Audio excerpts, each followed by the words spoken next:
Oi, gente! Sejam bem-vindos a mais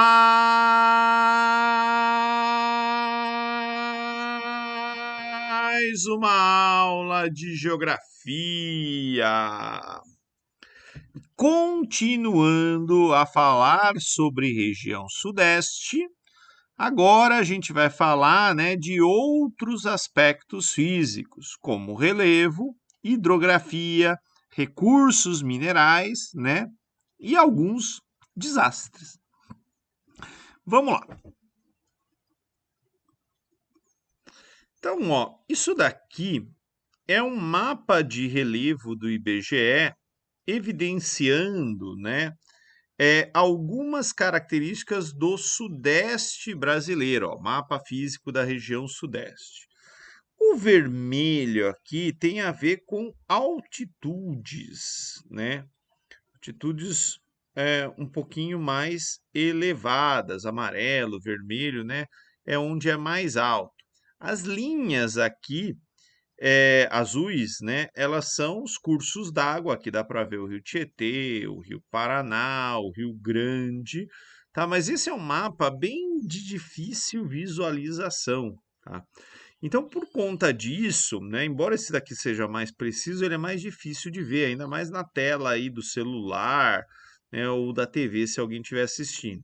Então, eu preferi usar esse daqui, porque além, né, de usar uma escala de cores aí para mostrar algumas formações de relevo, ele dá um nome, né, de algumas formações aí que são importantes, que são mais relevantes, alguns acidentes geográficos, né, que a gente deve considerar. Então, aqui, ó, verde, né, é a planície litorânea, né, quase todo o litoral aí é de planície. Daí aqui, ó, é a Serra do Mar, né, que se liga aqui à Serra da Mantiqueira e depois aqui em cima, né, a Serra do Espinhaço.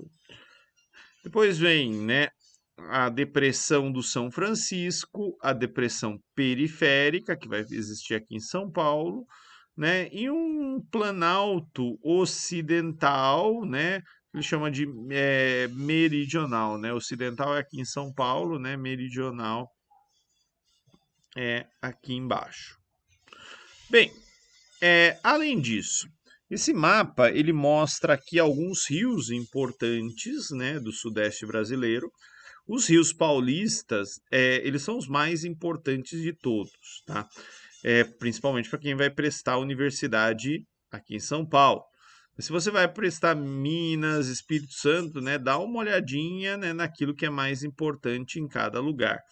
Mas aqui dá para ver o Rio Grande, que marca a divisa, né, de São Paulo com Minas Gerais, onde fica, né, o sistema Furnas ali de hidrelétricas, e é aqui, né, no Rio Grande, ou ao longo da bacia hidrográfica do Rio Grande, que está Capitólio, né, que foi bastante notícia agora em janeiro.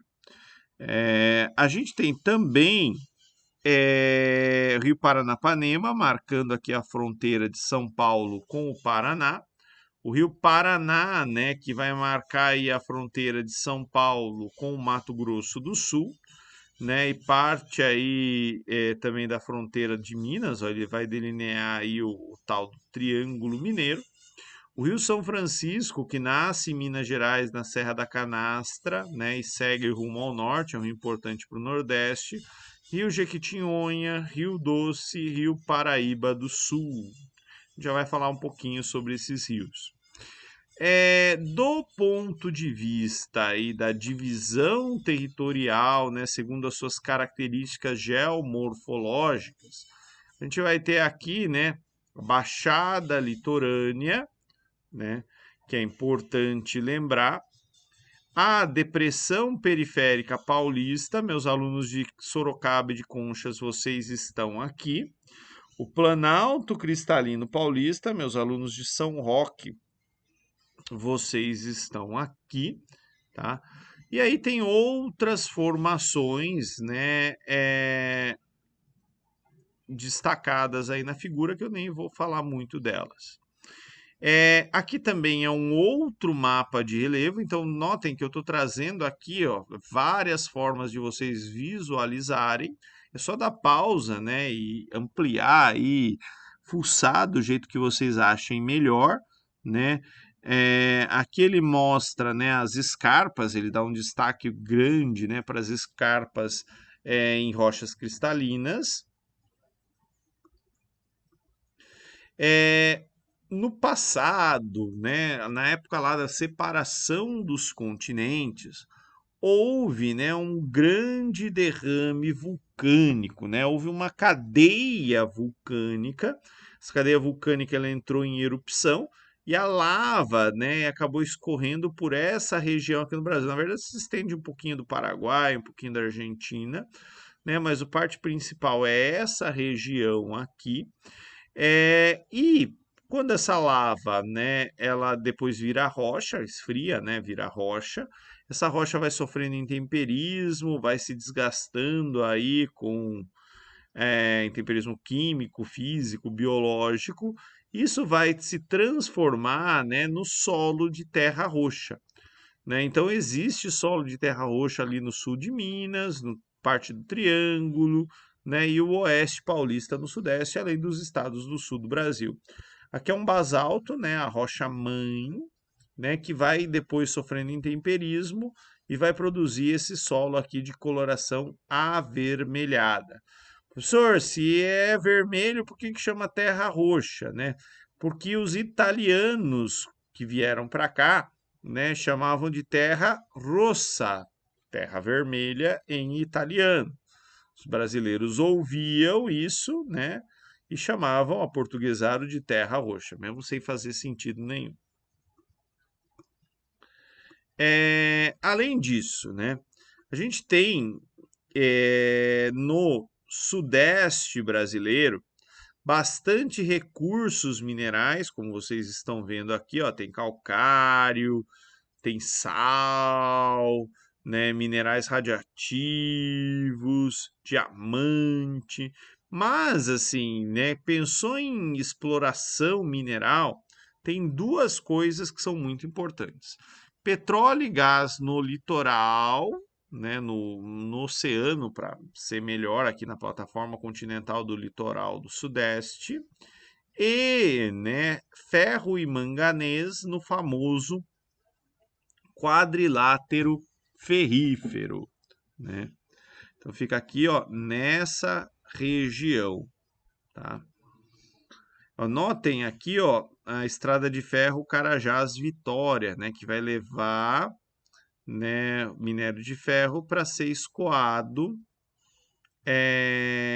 pelo porto aqui de Tubarão. Aqui, ó, eu peguei o mapa do pré-sal, né? Notem que a maioria do pré-sal fica no sudeste brasileiro, né? Toda a área dele vai do Espírito Santo até Santa Catarina, né? Mas a maior parte aí do pré-sal está, né, no sudeste brasileiro. Lembrando que o pré-sal é a nossa grande reserva de petróleo recém-descoberta e de onde hoje sai mais ou menos aí 2/3 do petróleo brasileiro. Também tem área de produção de gás. Aqui, né, o mapa dos principais rios e das hidrelétricas. Notem como aqui, ó, em São Paulo, no Triângulo, né, tem bastante hidrelétrica. Lembrem-se, né, que o Sudeste é a região mais populosa, aquela que tem mais indústria e, portanto, aquela que mais consome energia, né? E aonde, pela quantidade de usinas hidrelétricas que vocês estão vendo aí, está, né, o maior potencial instalado, né, de hidroeletricidade do país, ou seja, onde tem mais hidrelétricas. Aqui, né, pensando do ponto de vista hidrográfico, né, o rio Tietê é o mais importante de São Paulo, dá para entender por quê. Ele vai nascer aqui em Salesópolis, pertinho do mar, corta todo o estado de São Paulo até desaguar no rio Paraná, né? Aquela via de acesso extremamente importante para a época das bandeiras, né, na colonização do território brasileiro. Aqui, né, outros rios, é o Rio Grande, né, lembra de Capitólio, tá na bacia hidrográfica aí do Rio Grande, né, e o Rio Paranapanema, que marca a fronteira de São Paulo com o estado do Paraná. Notem que da mesma forma que o Rio Tietê, tanto o Rio Grande quanto o Paranapanema desaguam no Rio Paraná. O Rio Paraná, ele é aquele que tem o maior potencial hidrelétrico ou elétrico instalado no Brasil, tá? Porque tem a Itaipu ali e outras grandes usinas, né? Se a gente for contar toda a bacia hidrográfica, né, do Rio Paraná, é aquela que mais vai ter hidrelétricas também. Aqui, né, os tracinhos vermelhos marcam essas hidrelétricas, tá? E dá para ver aqui nesse outro mapa do lado direito que o Rio Paraná ele sai do território brasileiro, né? Aqui no Paraná ele vai marcar aí a fronteira do Paraguai com a Argentina, mas aí seria a região sul, né? A gente já falou disso num outro momento. Dentro do Sudeste, outras bacias hidrográficas importantes, né? A gente vai ter aqui a bacia hidrográfica do Paraíba do Sul. Rio Paraíba do Sul, hoje, né, parte da água dele ajuda a abastecer a cidade de São Paulo. É da água do Paraíba do Sul, né, de onde sai a água do Rio de Janeiro. Então, é um rio extremamente importante para a dessedentação das duas maiores cidades do Brasil. Aqui em cima, o Rio Doce, né, que vai cortar o quadrilátero ferrífero, e por isso, né, a empresa de mineração se chamava Vale do Rio Doce, e hoje ela se chama só Vale. Né? Aqui em cima, um outro rio importante, que é o rio Jequitinhonha, ou rio Jequi, né? Vai cortar uma das regiões mais pobres de Minas Gerais. Percebam algumas coisas. Então, esses três rios, eles vão desaguar aqui no Oceano Atlântico, né? Eles vão correr do interior para o litoral. No Rio Doce é onde teve, né, o acidente de Mariana. Então, o Rio Doce é esse daqui. Só lembrando que eu já falei, né? Tinha uma barragem de mineração, né, perto da cidade de Mariana. Essa barragem se rompeu em época de grandes chuvas, mas foi no comecinho do período das chuvas, né? E causou aí o acidente de Mariana. Também em Minas Gerais, aqui o rio Jequitinhonha. A gente vai ter, né, o rio São Francisco nascendo em Minas, e ele tem um afluente que é o rio Paraopeba, e também, né, houve na época de chuvas um acidente, né, onde choveu demais, a barragem se rompeu e contaminou aí o rio Paraopeba. Ainda bem que tinha uma hidrelétrica aqui no caminho de Três Marias, né? Isso ajudou a conter, né, que essa poluição, essa sujeira se espalhasse, né, pelo resto do Rio São Francisco, em grande quantidade, tá? Mas que houve ali, né, dejetos contaminando a água, houve. Aqui eu deixei para vocês algumas figurinhas que são bem legais, né, sobre a tragédia aqui do Rio Doce e do Rio Paraopeba, localizando os dois, tá? E aqui, né, como deveriam ser feitas as barragens, que é a jusante, só que para economizar, né, essas empresas ou fazem a montante ou fazem linha de centro, que é mais suscetível a acidentes. Gente, e aí, né, um assunto super, hiper, mega atual. Para falar deles, eu peguei desenhinhos aí do professor Rubson Maia. Se eu não me engano, ele é professor da Federal do Ceará, né? E ele acabou, né, se tornando aí um excelente ilustrador. O material que ele produz é muito didático para explicar, né, dois outros eventos que aconteceram agora, né, no verão, graças às chuvas de verão em Minas Gerais também, né? Então a gente tem primeiro a tragédia de Capitólio, né? Aqui está a cidade de Capitólio, no estado de Minas Gerais, né? A bacia hidrográfica aqui, onde está Capitólio, né? A bacia hidrográfica de Furnas, no Rio Grande. E lá, né? Acho que todo mundo aí se recorda, tem um canyon, né? Um lugar onde tem um paredão rochoso alto, né?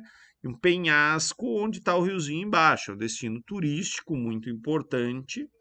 E aí, né? Teve turistas que começou a chover pra caramba lá, tinha alguma coisa errada e o pessoal não quis sair de perto da rocha, né? E acabaram se machucando. Aqui